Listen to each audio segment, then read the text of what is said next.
Hai, selamat datang di podcast ASN Beraneka bersama gue Ayu. Kali ini gue akan ditemani oleh dua peserta Latsar CPNS 2021 di lingkungan Kemendagri untuk ngobrolin tentang aneka. Nah, sebelum kita ngobrol lebih lanjut tentang aneka, mari kita sapa dulu ya mereka. Halo Kak Aldo dan Kak Gilbert, apa kabar? Halo Halo, Kak Ayu, halo Kak Gilbert, sehat, Kak saya Aldo, sehat. Kak Sehat. Ayu. Semakin Anjay, baiklah makin ya. glowing aja nih. Loh, emang ketemu ya Mas? Oh, Kemarin habis ketemu ya Anggaplah, kita ya? anggaplah ya. Ah, oke oke oke. ah, ah. Siap. Oke. Jadi hari ini kita akan ngobrolin tentang aneka nih. Pasti kalian penasaran kan, apa sih itu aneka? Kok kayaknya mirip merek majalah gitu ya? Dan kenapa sih kita harus ngobrolin tentang aneka? Oke, sebelum kita makin panjang masuk ke dalam obrolan ini, bersama dua narasumber kece kita hari ini, gue udah cari-cari dulu nih di Google, apa sih itu aneka? Nah, yang gue dapetin di sini, aneka tuh singkatan dari akuntabilitas, nasionalisme, etika publik, komitmen mutu, dan anti korupsi.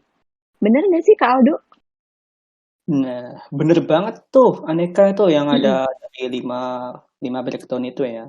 Ya, menurut Mm-mm. aku sih aneka itu penting banget, apalagi buat kita CPNS-CPNS ini kan untuk masuk ke dunia Mm-mm. birokrasi besok. Menurut saya sih, menurut Mm-mm. aku ya, ya kalau Mm-mm. aneka ini penting untuk ditanamkan di dalam diri kita yang Mm-mm. dimanifestasikan terhadap perilaku-perilaku kita besok di lingkungan kerja kita di Kementerian Dalam Negeri nih. Nah, Mm-mm. kita tuh dalam melakukan pekerjaan kita tuh harus mengedepankan nilai-nilai aneka ini sih. Sehingga kita, kalau kita udah tahu dari siap-siap nilai-nilai dasar aneka ini, kayak kita tuh besok tuh kerja tuh memiliki pedoman yang kuat gitu loh. Jadi tidak Mm-mm. terjerumus ke dalam hal-hal yang nggak benar gitu. Dan aneka itu emang penting banget sih buat kita buat Betul, betul. Ya, kayaknya nih biar makin lebih jelas lagi, gimana kalau kita breakdown aja si aneka ini. Jadi, kita kupas satu persatu dari akuntabilitas, nasionalisme, etika publik, komitmen mutu, dan anti korupsi ini. Gimana kalau menurut Kak Aldo dan Kak Gilbert? Sip, gaskan. ayo, Mas Gibran mungkin aku tahu Yes, bisa dicoba. oke. Oke, Eh, siap. Dimulai dari akuntabilitas dulu ya berarti ya. Iya. Eh, Sepengetahuan aku nih, akuntabilitas tuh kayak hampir mirip gitu, 11-12 sama yang namanya tanggung jawab. Jadi menurut Kak Gilbert nih, apa sih perbedaan antara akuntabilitas dan tanggung jawab itu? Wah, ya langsung pembuka saya nih ya akuntabilitasnya. Oke, Iya. baiklah. Perbedaan akuntabilitas dengan tanggung jawab ya. Mm-mm. Kalau dari saya sih, akuntabilitas itu Mm-mm. suatu kewajiban untuk mempertanggungjawabkan apa yang kita lakukan dan sesuatu yang harus kita capai gitu. Ya. Sedangkan tanggung jawab atau yang biasa lebih kita dengar juga nih dengan istilah responsibilitas itu Mm. kewajiban untuk bertanggung jawab gitu. Mm. Ya, hampir Jadi 11-12 mirip ya. Oke. Iya, tapi ada perbedaannya di Tetap. situ. Oh, ya. jadi kayak akuntabilitas tuh sifatnya ada limitatif gitu ya Mas ya. Jadi Iya, kita udah benar. rencanakan, terus kita Hmm. harus dapat merealisasikan rencana yang sudah kita lakukan. Beda dengan responsibilitas kan. Oh. Hmm. Responsibilitas itu ya kewajiban kita untuk bertanggung jawab seperti kita melakukan pekerjaan ada kesalahan, kita harus bertanggung jawab untuk melakukan recovery terhadap kesalahan tersebut. Nah, mungkin situ sih Mantap. akuntabilitas Ya, itu ya, ya. sifatnya ada terbatas dan responsibilitas itu lebih luas lagi. Itu Oh, sih mungkin keren. perbedaannya. Terus bentuk dari akuntabilitas itu sendiri gimana sih? Terus cara kita menerapkannya nih di lingkungan kantor kita itu seperti apa Kak Aldo? Hmm, eh, secara umum akuntabilitas itu ya dalam pelayanan publik ya khususnya ya itu merupakan Hmm. kesesuaian antara perencanaan strategis seperti kayak RPJMN, Renstra, Hmm. RKP yang kemudian diteruskan dalam rencana kerja tahunan. Nah, ini nih harus sesuai secara secara kontinuitas terhadap pelaksanaan kegiatan yang kemudian dipertanggungjawabkan melalui laporan yang kredibel. Jadi sifatnya itu kayak akuntabilitas dari pre-kegiatan, kemudian kegiatan, sampai dengan pos kegiatan itu tuh terrealisasikan sesuai dengan berjalan dengan sebagaimana mestinya, sesuai dengan target oriented lah gitu. Ya kalau misalnya contoh seperti pelaksanaan kerjaan sehari-hari itu ya kayak seperti absensi tiap bulan kita ini terpenuhi tanpa ada fiktif, kemudian adanya lakep instansi, kemudian kayak kita menyusun isi kerja yang pada awal bulan tuh, nah itu bisa jadi bentuk akuntabilitas juga itu secara tidak langsung. Ya, itu sih mungkin yang contoh-contoh realnya di lingkungan kantor kita. Oke, selanjutnya kita ngomongin tentang nasionalisme nih. Nasionalisme itu rasa cinta kita terhadap tanah air, ya kan? Nah, sebenarnya nasionalisme sebagai ASN itu yang gimana sih, Kak Aldo? Nasionalisme kita sebagai aparatur sipil negara, ya ini sebenarnya dalam banget ya. Ya, kita ini harus memiliki rasa kesetiaan yang benar-benar dalam terhadap bangsa kita sendiri, apalagi kita sebagai aparatur sipil negara. Karena fungsi kita tuh ada 3 tuh kalau nggak salah. Ada sebagai pelaksana kebijakan, pelayan publik, serta nih yang paling berat nih, pemersatu rekat bangsa. Gimana nggak berat ya coba? Wah, Jadi iya. kita ini rasa nasionalisme itu kita harus kita harus dipraktekkan ke pekerjaan kita sehari-hari kita ini. Ya harus berpedoman terhadap nilai-nilai Pancasila, Undang-Undang Dasar 45, sifat kebinekaan, dan juga Negara Kesatuan Indonesia, yang kemudian kita manifestasikan secara langsung maupun tidak langsung terhadap seluruh kegiatan kita di kantor besok. Ya, kalau misalnya contoh-contoh penerapan nilai nasionalismenya itu ya seperti kita, satu, kita menghormati peraturan perundang-undangan dengan tidak melanggarnya dan jangan pernah sampai menyentuh itu ranah tindak pidana. Kemudian contoh lainnya itu seperti kita berproyeksi terhadap nilai-nilai Pancasila dari kelima sila itu juga nggak apa-apa sih, kayak di sila pertama kita harus menghormati orang yang beribadah, mengingatkan teman kita untuk misalnya contoh waktu sudah masuk sholat.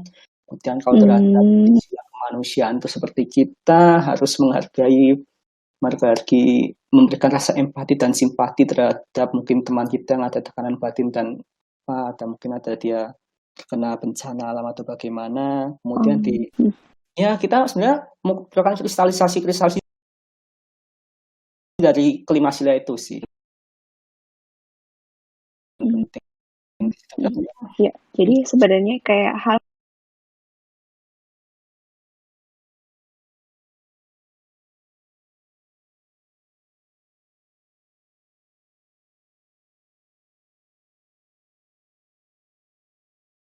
kecil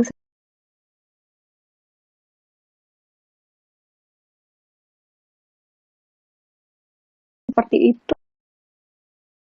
itu loh Kak, di saat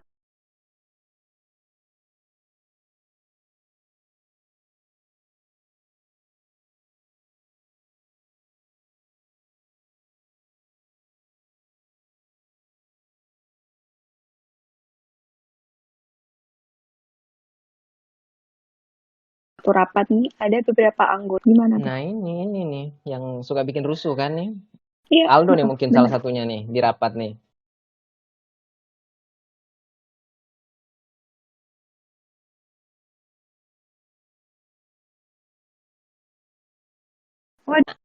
Sesuatu yang wajar ya terjadi di forum-forum gitu, di mana ada rapat pertemuan yang berhubungan dengan orang lain. Suasana-suasana begitu tidak bisa kita hindari sih. Tapi hal itu memang terjadi. Tapi kalau kita lihat dari suasana memberikan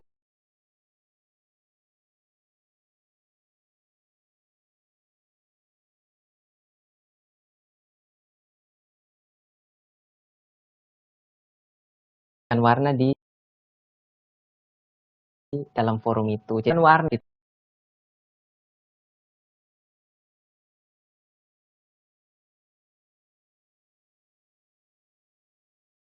kita perhatikanlah ada yang lebih sopan dan lebih santun karena ya untuk menjaga hubungan baik kita juga dengan sesama anggota forum.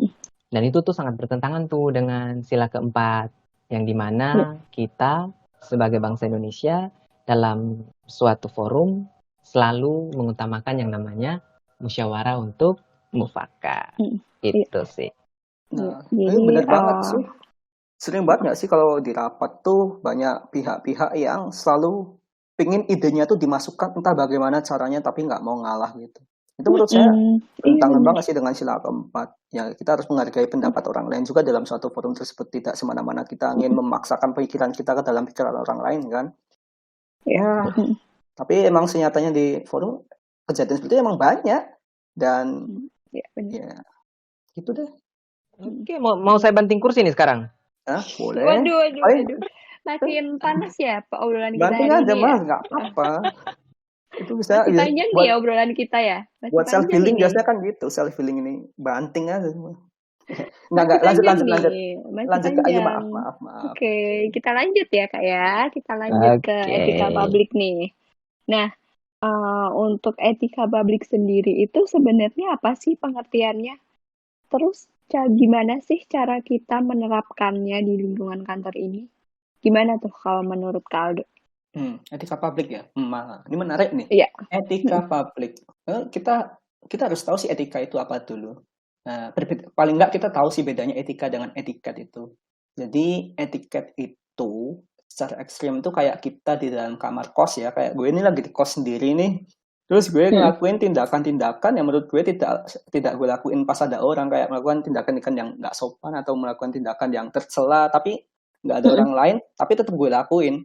Nah, itu etiket. Jadi etiket itu kita melakukan suatu tindakan yang menurut kita baik dan benar kalau ada orang aja. Maksudnya apa ya? Gimmick aja gitu deh. Gimmick kita pencitraan di luar.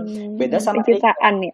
Iya, pencitraan banget kalau etiket tuh. Beda sama etika. Etika emang, nah ini susah. Etika itu emang kita menanamkan moral-moral kebaikan di dalam diri kita. Nah, nanti bentuk-bentuk secara nggak langsungnya itu kayak kita nggak ada orang merhatiin pun kita tetap melakukan hal yang baik dan benar menurut kita. Kayak misalnya kita membuang sampah tetap mengambil sampah walaupun nggak ada orang, kita masukkan ke tempat sampah, tapi nggak ada yang merhatiin di sekitar kita. Nah, ini bentuk etika. Bentuk etika itu seperti itu sih. Nah, kalau kita masuk ke ranah etika publik ini sebenarnya ada 3 dimensi ya pada umumnya. Yang pertama tuh dimensi kualitas etika publik. Nah, itu kita tuh sebagai aparatur sipil negara besok, kita tuh harus dapat mengidentifikasi masalah-masalah yang ada dan mengerti konsep-konsep etika itu sendiri dalam melakukan pelayanan. Kemudian ada yang kedua itu dimensi modalitas. Dimensi modalitas tuh terbagi atas 3. Ada akuntabel, transparan, dan juga netral. Akuntabel itu ya contohnya ya kayak kita tuh harus dapat mempertanggungjawabkan tugas fungsi kita dalam jabatan kita dari Kak Ayu dan juga Kak Gilbert sendiri dalam melaksanakan tugas dan fungsinya. Kemudian kalau transparan ini kita dapat mempertanggungjawabkan apa yang kita telah kerjakan dengan memberikan informasi yang sesuai tanpa adanya rekayasa baik kepada masyarakat maupun terhadap ke organisasi kita sendiri. Kemudian terkait dengan netral. Nah ini yang bahaya ini. Kita kan sering banget kan, atau kita bisa melihat lah di kantor kita tuh kalau misalnya ada udah kelihatan nih ada politik birokratisnya di sini-sini. Nah, ini akan menciptakan adanya kubu-kubu, kelompok-kelompok, klaster-klaster di dalam perkantoran kita sendiri, dan itu nggak sehat banget dan nggak kondusif banget sih. Makanya sih kita CPNS nih harus bisa menjauh-jauhi sikap kepentingan politis dalam melaksanakan tugas dan fungsi kita besok. Kemudian yang terakhir, nah ini dimensi integritas nih. Wah, ini dalam lagi nih sebenarnya nih. Wah, ini etika publik ini sebenarnya dalam bahasanya. Cuman, nah kalau untuk dimensi integritas nih ya, secara garis besarnya sih kita nih memiliki keberanian untuk memperjuangkan kebenaran yang kita anggap baik dan benar tuh dalam pekerjaan kita sehari-hari. Tapi, nah yang jadi masalah tuh bagaimana kita mendefinisikan baik dan benar itu dalam sebuah integritas itu. Nah menurut saya untuk dapat menilai perilaku yang baik dan benar itu ya kita berpedoman dari aneka ini sih, dari integritas itu. Jadi kita melakukan hal sesuatu itu tetap berpedoman dari aneka ini. Ini udah jadi modal yang menurut saya udah modal yang sangat besar untuk sebagai ASN kita besok. Dari kita menanamkan nilai-nilai dasar aneka ini ke dalam diri kita dalam melaksanakan tugas sehari-hari kita besok. Mungkin etika publik. Jadi Kaldo ini netral nih bukan band ya, bukannya? Netral, nah ya. Mas, tolonglah netral. Oke, iya. Nggak lah Mas, masa band? Netral Iya, nih. jadi sebenarnya kita sebagai ASN tuh penting banget ya Kak untuk menerapkan sikap-sikap yang mencerminkan aneka ini, ya kan?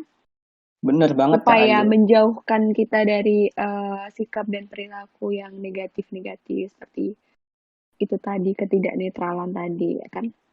Oke, Yap, kita lanjut.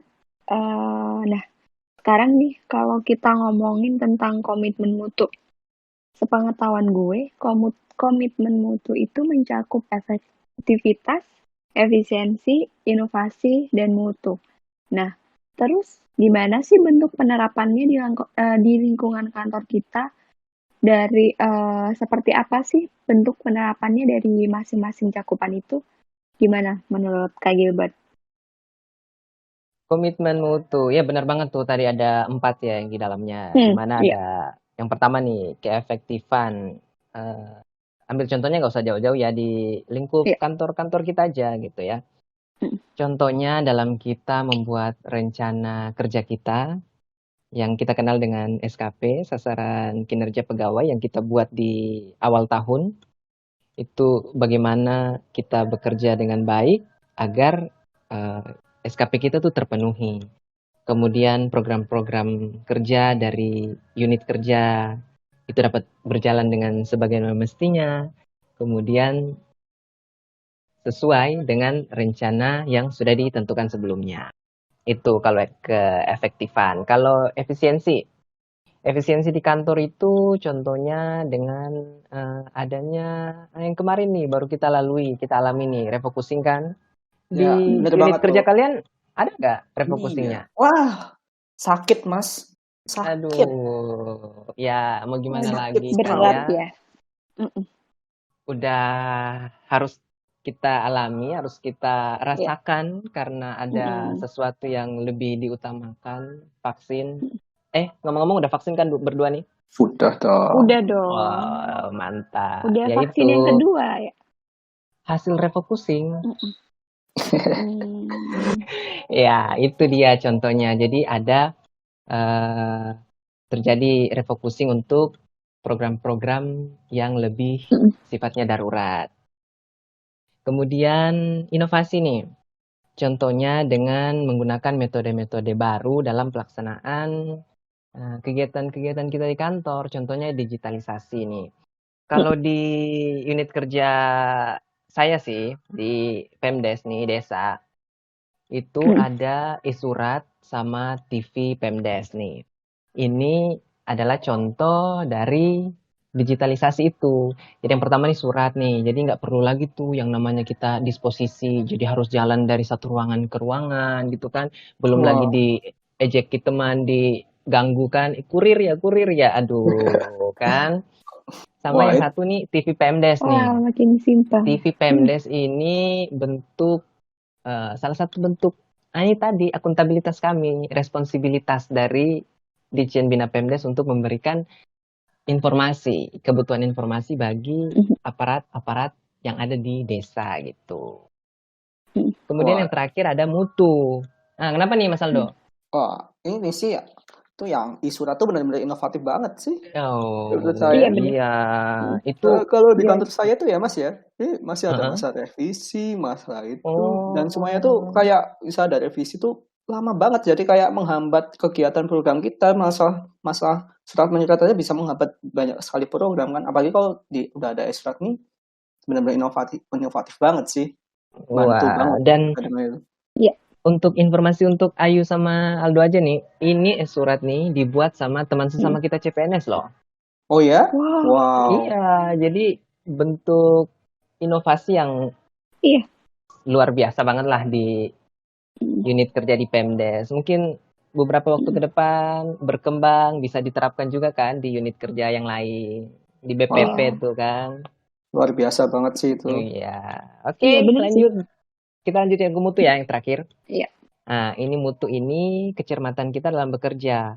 Seperti penyusunan surat secara teliti, kemudian pelaksanaan pekerjaan yang tentunya berpedoman pada regulasi yang ada. Kemudian mutu ini juga di dalamnya itu bagaimana kita mengerjakan suatu pekerjaan, suatu kegiatan itu yang kemudian berorientasi pada kualitas, pada mutu. Jadi apa yang bisa dihasilkan itu kemudian bermanfaat bagi tentunya masyarakat, mereka yang kita layani. Itu sih dari komitmen mutu. Oke. Waduh, Terus, makin berat sekali ya.